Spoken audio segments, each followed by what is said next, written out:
Hi, it's Katie from Dance Art Journal. Hey everyone.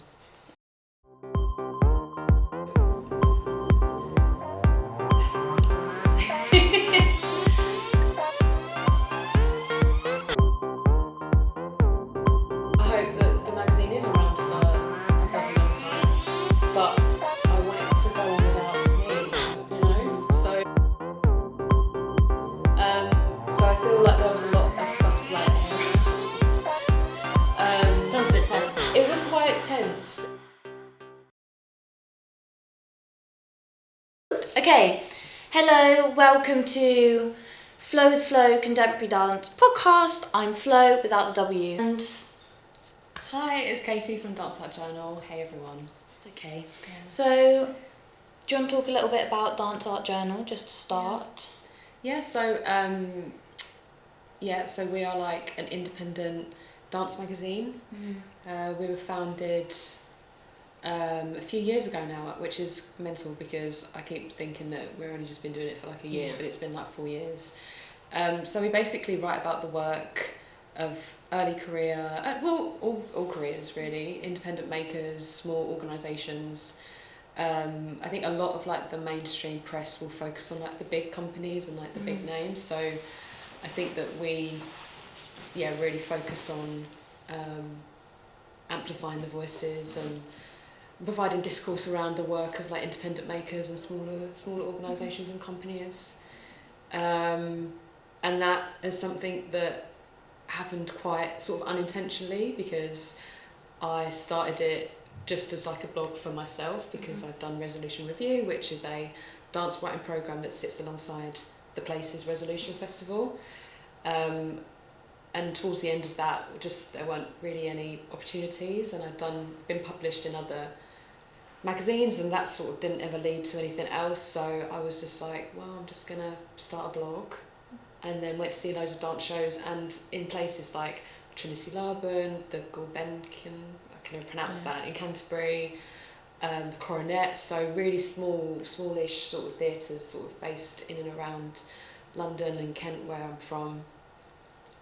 And then I think a lot of like dance PRs and the organisations were like, oh, like this is great, like, because it's really hard to get and to secure reviews and interviews because like dance writing and journalism is sort of diminishing, unfortunately. So they were like, oh, this is great, and then it just more people wanted to join, and it really snowballed from there, and as well as sort of like being a magazine, we also run like events, or we run like dance writing workshops. So we've done those for like a couple of places like Two Face Dance, Siobhan Davis Studios, for Stretch, which is Diagonal Dance's conference. We was part of like the Roundhouse's Accelerator programme, which is basically where creative businesses can just get loads of advice. It's like a programme. So that was really, really great. And the Roundhouse has also been very supportive of our work, which is amazing. And we're just looking to continue to grow. At the minute, like we are all, doing full-time stuff. Dance Art Journal is like quite a big sort of like labour of love side hustle kind of thing. But hopefully at some point we will be funded. Yeah, it'll happen. It's a struggle. Happen. So, we were talking a little bit before just about how it's set up, so who's within it, how many writers, you'll work full-time jobs and then do this on the side. Yeah. And it's all volunteer based. Yeah, so we do get some sort of like commissions from dance organisations, but they are sort of few and far between. So like dance organisations might say, oh, can you come and write about this artist because they're showing work in this season, so we get those, but they're sort of like happen like 2 or 3 times a year, if that. Really few and far which between. is really hard, and because we can't really ask independent makers to give us money. If they are, for instance, like working on, if they've got like Arts Council funded money and they've put money aside for like PR, they can take that out of their project fee. But yeah, we're in a bit of it is really, really hard, like, to make money from it, because we're very, very niche. But yeah, we just try and keep going. So there's myself, there's like 7 sort of like core team members. So there's myself, there's Angel Dust and Stella Rauschem, who at the minute we are probably the ones like most involved, but that's just because other people do different things, and because it's all voluntary. Like we don't really put pressure on each other, so people sort of like do stuff as and when they can. There's Ines Carvalho, there's Giordana Patumi, Maxine, Flash of the Zunes. I don't know if I pronounced Maxine's name right or wrong. Sorry, Maxine. It's alright. Love you. Forget it, Maxine. Sorry, Maxine. There's Adam Moore, and Sophie Chinner. And then we also have like our wonderful guest writers, so like Sarah, Francesca. There's so many. And we've also just done our guest writers like program, which is our first Arts Council funded initiative, and that went really, really well. We said that we wanted to basically like diversify the dance journalism fields, so like half of the people, or like 50-60% of those who took part in the course, the program, were from outside of London or from like intersectional backgrounds. So that was really, really great. And then we had like Dance Art Journal team members and guest writers, so Paola and Maxine, they did like a workshop, Adam did a workshop. Yeah, we got our sort of team involved in running the workshops, which was really great. So yeah. That's really nice. And we also spoke a little bit about how it came to be that you were a dance, writing about dance, because there's so many things you can go into, because you did a degree in writing. Yeah, so I studied at Goldsmiths. I graduated in 2015, which is like such a long time ago now. But it was. I mean, I didn't realise that Goldsmiths had the reputation it had, because I'm like from sort of like northwest Kent. And like Goldsmiths is like a half an hour drive, so I wanted to stay at home, so I was like, Goldsmiths is the closest university, it does English, it's pretty good, I'm just gonna go there and see what happens. Because yeah, it was either that or Canterbury, and Canterbury was a bit further away, and I wasn't clever enough for like Queen Mary or UCL.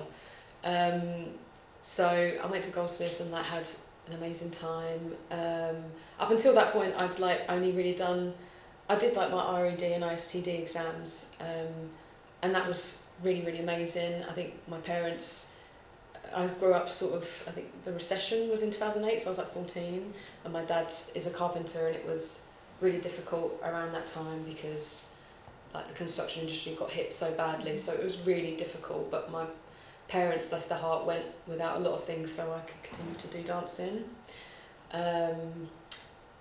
So yeah, I'm very grateful for them that they continued to like make sure I had my paid for like my exams and all that sort of thing. So yeah, but I didn't know about the contemporary dance industry until like 24. So there's like that chunk of time between 18 and 24 where I went to Goldsmiths. I was very fortunate enough to like do a master's, and I was like working all through that time in restaurants and stuff.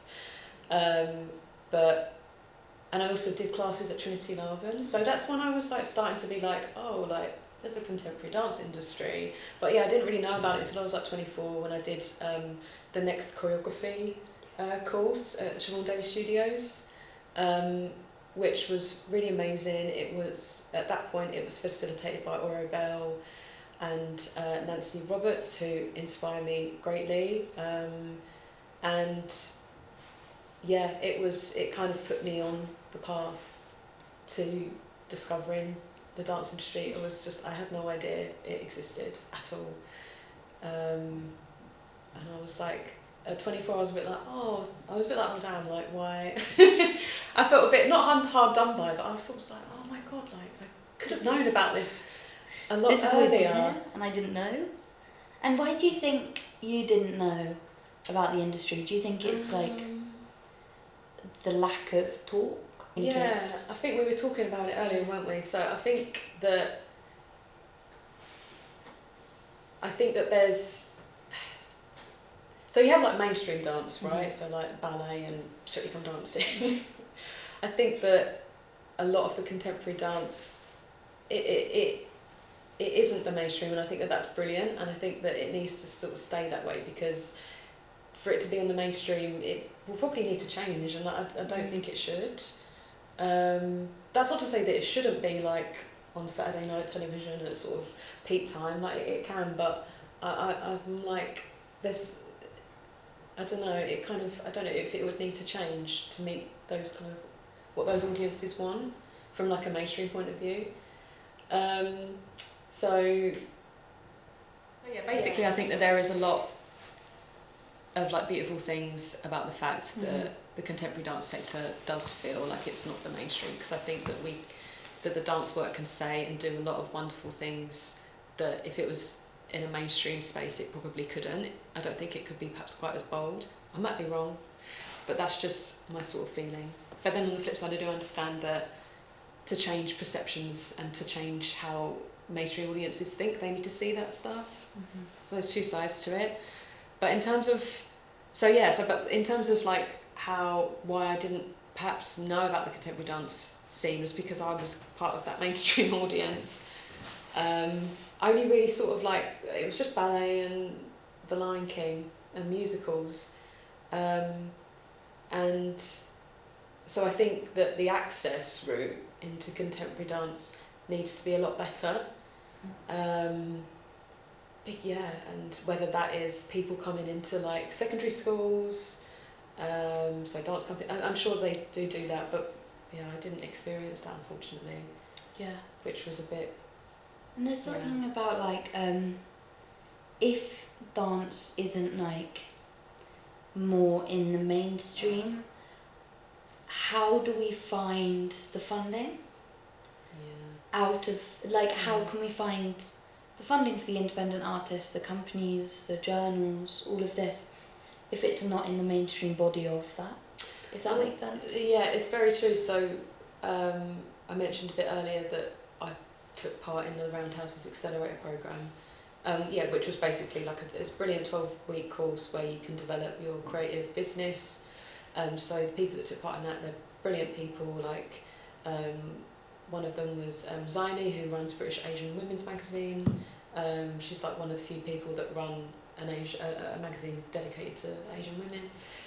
And then like there were lots of different brilliant businesses on that programme.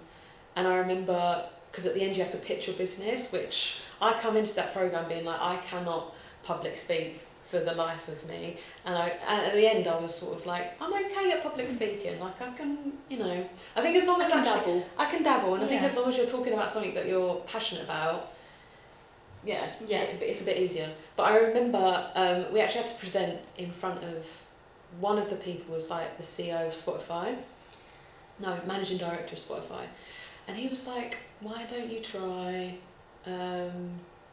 like TikTok dance, or raising the profile of like dance through TikTok? And I was just a bit like, because I think that their sort of feeling was, we didn't know about contemporary dance. We didn't know this is great. And I think that just those people working in the creative sectors not knowing about contemporary dance. But the funding at the minute there's so much pressure on the Arts Council, and we're all fighting for the same pot of money. And I think that the problem is that yes, the contemporary dance does need to work on its perception in the mainstream, maybe for more people to be like, oh, maybe we should fund that. More funding bodies to be like outside of dance, to be like, maybe we should fund that, or I don't know. It's hard. It's difficult. And you're right. It's not very accessible at all. And I don't know if writing's quite similar, and journalism. Yeah, it's not very accessible. Yeah. So I think when I was sort of I was saying to you earlier, like a core memory for me was being 14. I was actually on my mum and dad's computer, and it was a bad computer because my dad is a carpenter and he doesn't know how to use a computer, and my mum, it was like what, that was like 2008, it was a long time ago actually, and I was like googling like dance writing, dance journalism opportunities, and I think only The Guardian come up, and Dancing Times, which was a great publication and sadly had to close last year because it wasn't financially viable anymore. That was really sad. So that's kind of where I discovered it. But you're 14. At 14, you're like, oh, I want to do this. Oh, I want to do that. I want to do this. I want to do that. So I didn't really think anything of it. But in terms of actually like get access into journalism is like really, really difficult. I think I grew up watching all that the films where it was like, what's it called? Was that 10 Things I Hate? No. What's the one with Kate Hudson? How to Lose a Guy in 10 Days. Confessions of a Shopaholic. I love. Oh my. They're all like high flying journalism girlies. Yeah. And I think maybe that created a demand. I don't know. I'm not an economist or whatever. They were good films. They were great films, but it kind of like that was like the, I don't know, like the benchmark of like being successful. But how to get to that point, it's just not very accessible, and I think that you have to do like a lot of unpaid internships, which I couldn't do. Like, from sort of 18, I was actually a bit earlier. I've worked in like restaurants and stuff, or like local village halls. I think I worked, helping out for like doing food bits. So I've like, I can't do like an internship Monday to Friday. That has changed. I think a lot of internships now, rightly so, like are paid and like culturally, and it's very, very different. But yeah, you would just have to do an unpaid internship for quite a long time, or know someone in the industry, because I think journalism is something like 80% of people who work in journalism come from like upper class backgrounds, and that was a study done last year. And I'm pretty sure that the study that was done, it was done by the NCTJ. I think I might have got that acronym wrong, but it's basically like the national kind of journalism thing for the UK. It's where you get all that, that's where the training is. And I think the previous study, which was maybe done in like 2016 or 2017, there had been a 72% increase. So it hasn't got better, it's got worse, which is rubbish. So access into journalism is just like a big issue in terms of like socioeconomic background, because you can't, like, you've got to live. You can't just go and do unpaid stuff for forever. And I think that there's a lot of nepotism in journalism as well. Yeah, and just going on from that, like talking about not being able to do unpaid things, but then also this journal is voluntary. Like, how do you manage that? How did that happen? And also, where do you find the motivation, or maybe not motivation, but like the ability to keep going when you know that it's like something that's taking up? Yeah, so I think that we're like, so at the minute, so our project grant that we got, that was for 6 months activity, and that was paid, but that doesn't support our actual year-round activity. That was just a project. I think I'm just always, I don't put pressure on the writers, I put pressure on myself. I don't put pressure on the team or writers to deliver something by certain days. So basically there is this sort of like rule in dance criticism.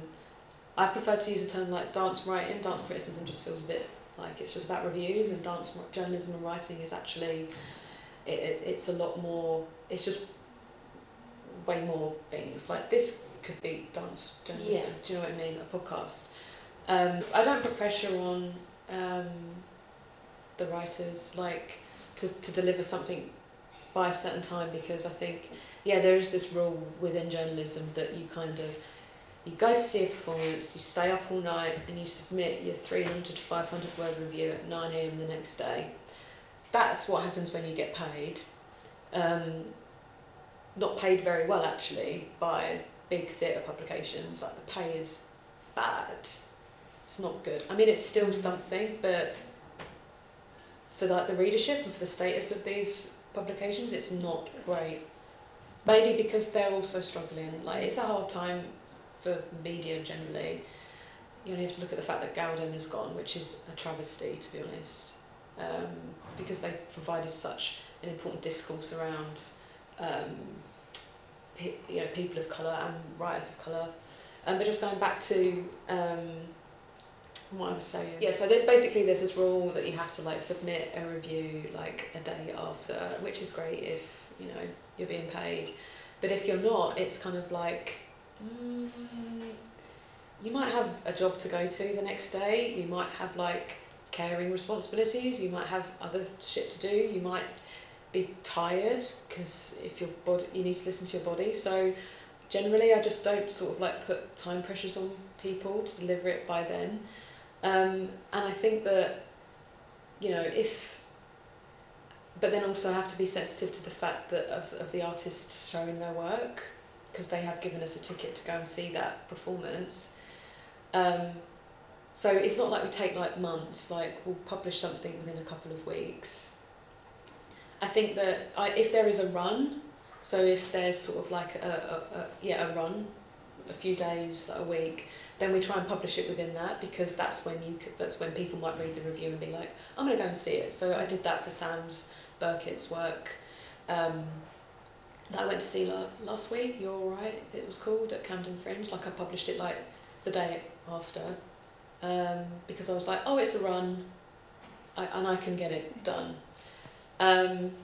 But yeah, I just don't put pressure on the writers. But then I did see something on Twitter, I think it might have been either maybe someone from an organisation or a producer saying that, oh, well, if we give you a free ticket, like we need it done by the day after. And it's like, I get that 100%, but then the amount of like labour that actually goes into writing a review it's like an extra. I mean, 3 to 4 hours is like quick, in my opinion. It can take longer, and it's just like, maybe they didn't have that awareness, maybe they were really frustrated, and I get that 100%, but I don't know, I just try to be like very understanding and kind with the writers. If they can get it to me 2 days, a day, 3 days after, that's fine, but if they do need a bit more time, that's also fine. And also, on a real note, like, I'm just so busy, like I don't have time to like always chase them and be like, so. I mean, it's incredible what you've built with how little time you must have to build it in, like. Yeah, but it has got to the point now where, and this is why we've put in another sort of application for our year-round activity, and that will also enable us to explore other sort of like funding options, because it's just like, this has been going for sort of 4 years, and it's, it needs not to that sustainable. change. Yeah, and it's not sustainable, and it is, I'm at sort of an age now where my life is sort of like changing, and I can't. It's not becoming. I mean, it never was sustainable, but it's becoming.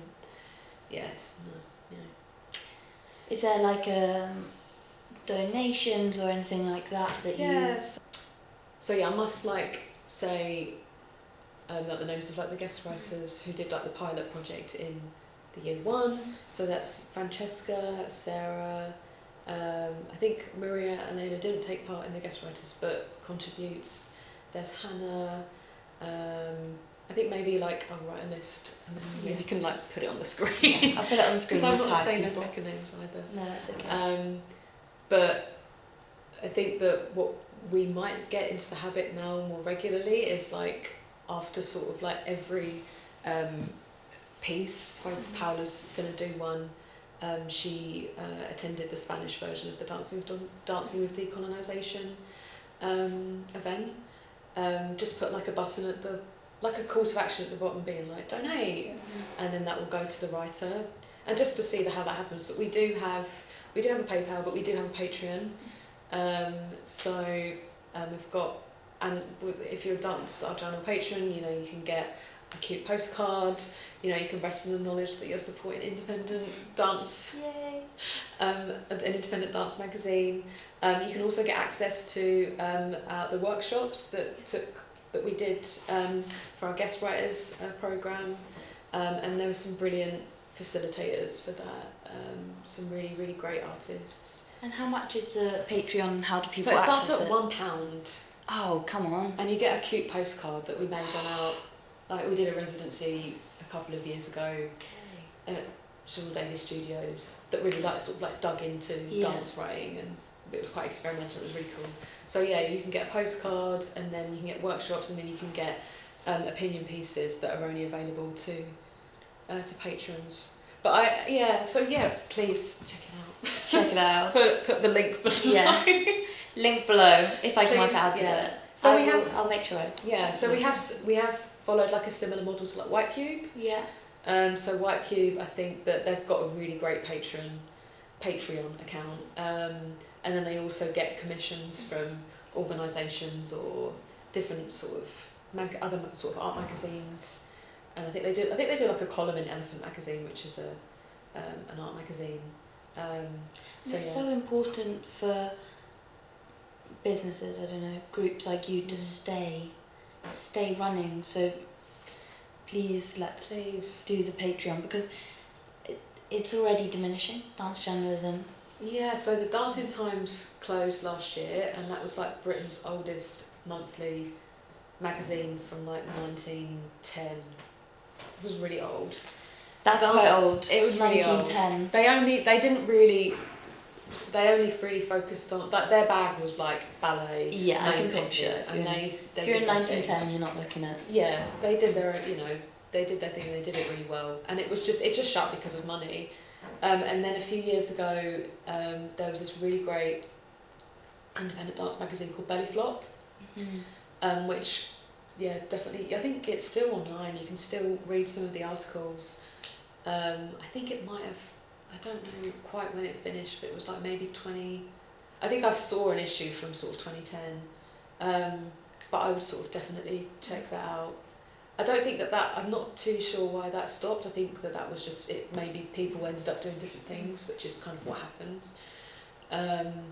But yeah, it's really difficult.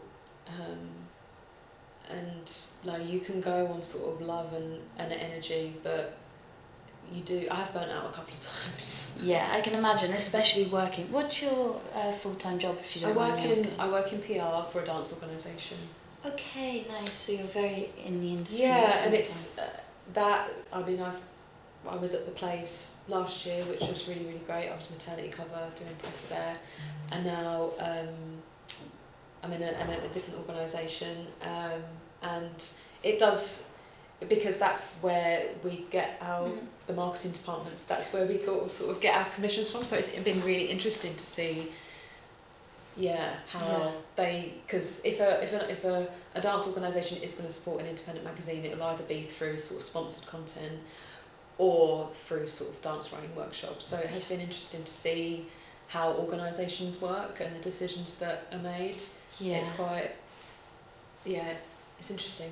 You see in the machine. You do get to see in the machine. Yeah, and then a little bit about maybe like the relationship, we were talking a little bit about the relationship between independent dance artists and the critics. Oh yeah.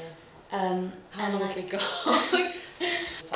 So a couple of years ago, myself and Rachel Elderkin, who is a dance writer, dramaturg, I can never say it right, and also runs her own podcast, Dance Dialogues. We did an event. It was part of a WebRes micro commission from Siobhan Davis Studios. It was 3 months after the pandemic, so it was very much, I think it was like a commission designed to support like online practice and activity. And we sort of like put our heads together and were like, okay, we've got these independent platforms. How can we support the work of independent makers? Because at that point, Dance Art Journal was doing like we share a lot of if we can't write about the work of independent makers, we share a lot of their sort of posts on Instagram. So if we don't have time to, or we can't find a writer because they can't make it, then I will always say that I'll try and post it on the story to we just try and do whatever we can to help. So so we were thinking, me and Rachel were thinking, okay, how can our platforms support independent makers?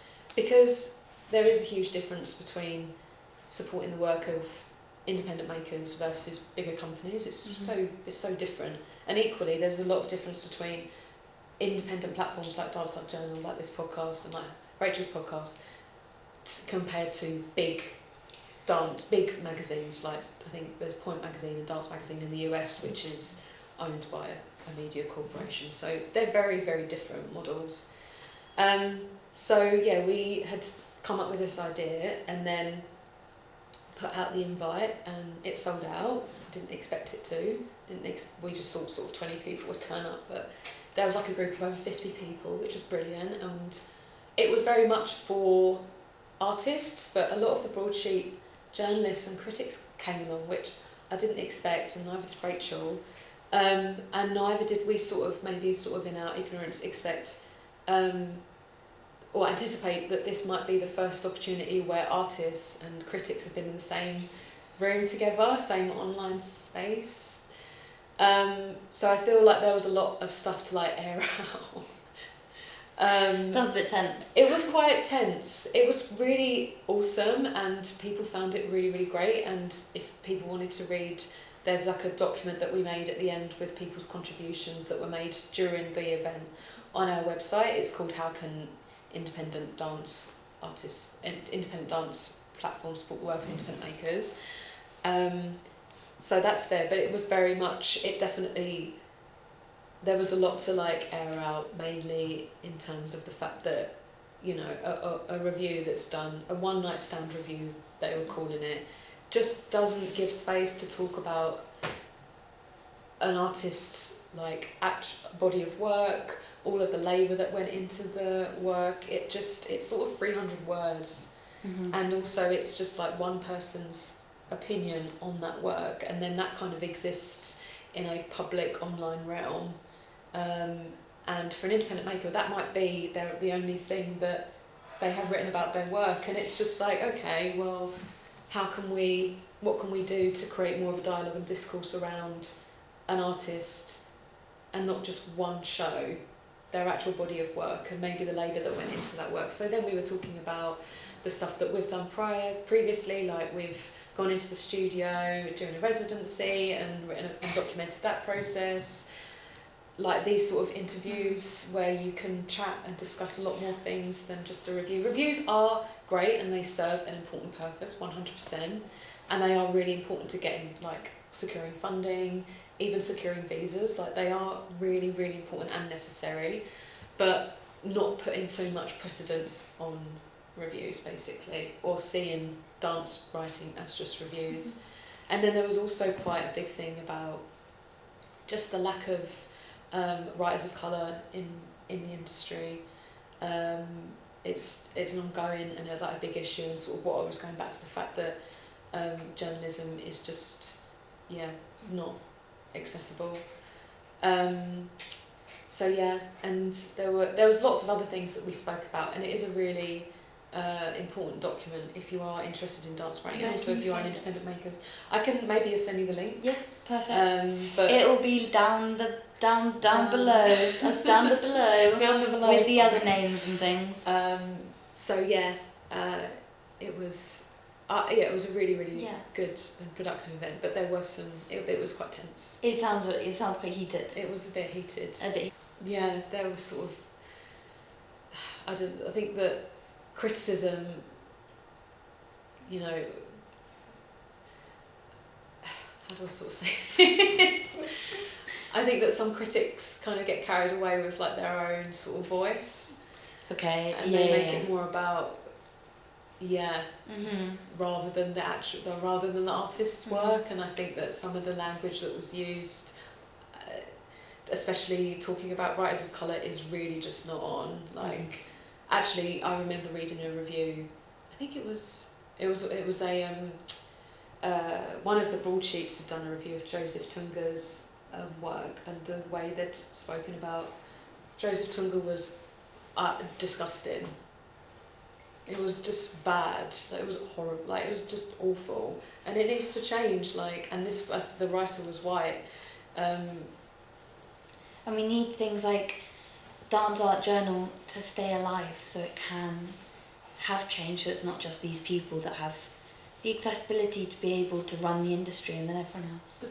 So, you do Dance Art Journal, work full time, and then other than that, like creatively, what other things are you sort of interested in? Because I know we've spoken a little bit about different ways that creativity comes out. Yeah, so I think that something that one of my mentors, Tina Ramdeen, who works at the Roundhouse, Tina is a babe, I bloody love that woman.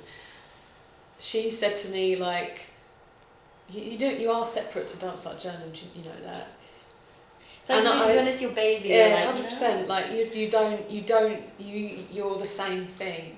We're people sort of who look on our Instagram or go on our website don't see that. They don't see my face like, but that's, to me, like, we're sort of inextricable, is that the right word? I think so. We're just connected. Intertwined. Yeah, intertwined, like, do you know what I mean? So, and I think that I hope that the magazine is around for a bloody long time, but I want it to go on without me, do you know? Mm-hmm. So then I'm also like thinking just about like where I am in my life at the minute, and I am sort of interested in developing my sort of artistic practice a bit more, because I feel like I think we were talking about how for a long time I kind of didn't want to, but didn't feel like I could choreograph, because I didn't feel like I had anything to say, and I feel like maybe that's just me being really insecure, but I didn't want to like put anything out into the world unless I really, really believed in it, or if it like come from me, because that's just how I felt about it, basically. And I feel like I've arrived at a point where I feel like I could potentially make work. I think it has been influenced, or I've seen other people in the industry do that. I think Eve Stainton, who's a great artist, they incorporate a lot of welding into their work, and their work is a lot about class as well. And actually we're going to, Wiffin's over there, we're going to Woolwich after this, because there's the Working Class Creators Database, which I would really recommend to people, as well as signing up to our Patreon, I would really recommend you checking out Working Class Creators Database. They've got a exhibition at Set, that's what it's called, Woolwich. I think it's just called Set, but their Instagram is Set Woolwich. I think we should just call it that though. Yeah, Set Woolwich. Yeah. They've got an exhibition called Gathering, and I'm just really intrigued to go and see some of the stuff, because I was just on their Instagram and saw that there was an artist there that's written a lot about, God, I'm so like into the journaling. Yeah. That's created a piece of work about her dad as a I don't know what area of construction, but as a construction worker, and the precarity of that work. And I'm interested in that kind of that because that's my like family history. Like I think my granddad or my great granddad. This was obviously like the 1920s, but they used to toss a coin, and it depends on if you've got heads or tails. If you've got heads, you'd have a job. If you've got tails, you wouldn't work. But this is like proper, like sort of like working in the docks. But yeah, it's an easy way of working it out. Yeah, where you can drink them. But it's like, can you imagine if they did that nowadays? Oh, it's so bad. Yeah, that's 50% chance to me. That's better than what we've got. That, think about okay, it like that. That's true. Okay, we just toss a coin there. So I'm just quite interested in exploring that a bit more and getting into that, and yeah, I'm interested in it. I don't know what will happen, but I'm interested in it, and it's exciting. I'm also very interested in I think it's actually quite connected to like family and hometown. I'm quite interested in kind of getting more involved in like arts activity in like where I'm from, which is, don't stop me, I'm not that you would, which is like Gravesend. And I'm very, very interested in, because there's not a lot of activity around there. There's little to nothing. There is Loop Dance Company in the Brook Theatre in Chatham, and other sort of arts organisations in Medway, which is great. But in Gresham, there's not a lot. Hit me up if there is Gresham people, Gravesend people. But there is a new garden city, Ebbsfleet, which has been created. That's sort of like over 10 years old now. But they're putting in like a public art initiative and strategy at the minute. And I literally spent like an hour completing the survey because I was like, no, you need to make sure that this art is for the community and you're not getting, and you need to make sure that the art is just not just one discipline, but it's like multiple and it really works with the community. So yeah, maybe that. Not fully formed, but yeah. It's quite nice being able to jump into something new though, if you've done this for a little while now. Yeah, I mean, I know you've got like a lot of early career listeners. Just do it. Just like be fearless, because I definitely have felt less fearless as I've got a bit older. I do second guess things a lot more, whereas yeah, if you just want to do, if you don't want to do something, just do it. But I know that we all face our own kind of barriers, but if you can like find a way to just try it, and because I've also sort of realised that I can really get stuck in my own head about a lot of things, and sometimes like, this is going to sound so cliche, sometimes the barrier is just yourself. I mean, it is cliche, but the truth. People face sort of like financial, and that's a separate part, but just in terms of our own little heads, sometimes it's just yourself. But there are obviously loads of other barriers. Maybe I didn't phrase that correctly. No, I think I completely get what you mean. There's lots of barriers there are lots of true barriers, including the ones in your head, but a lot of them you can work on internally. They don't rely on outside resources. For sure, yeah. To break down. And a lot of them do rely on outside resources. Yeah. Yeah. It's amazing. And anything else we need to cover before we...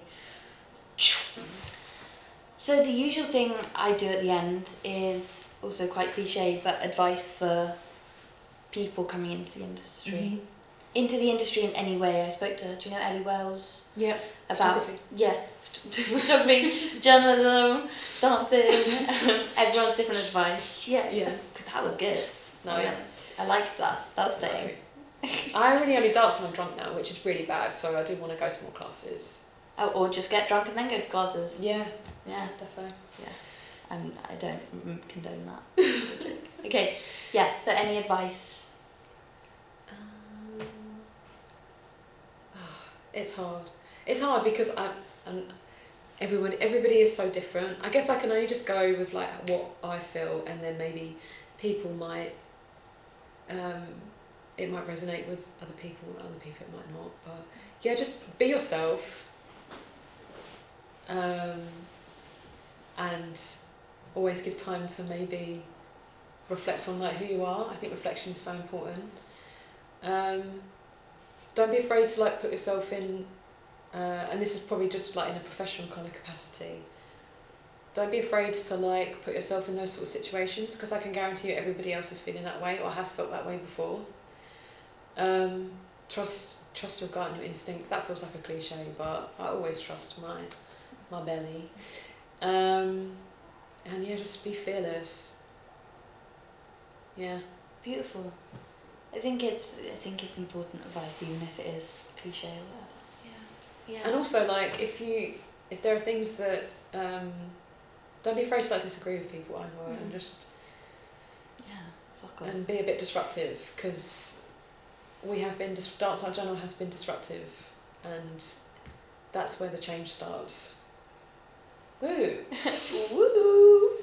Keep being disruptive. Yeah. Okay, well, I think once again, these sofas are really too comfy. Really sinky. Too comfy. It's like you slowly like, a bit too comfy maybe, a little bit too cozy. Okay, I think we should wrap up there. Thank you, Flo, as well. This is an amazing podcast. When I saw it on Instagram, I was like, it's great. It's so important. You know, you're contributing, like, you're providing important like dialogue around contemporary dance. So yeah. And you too. Thank you.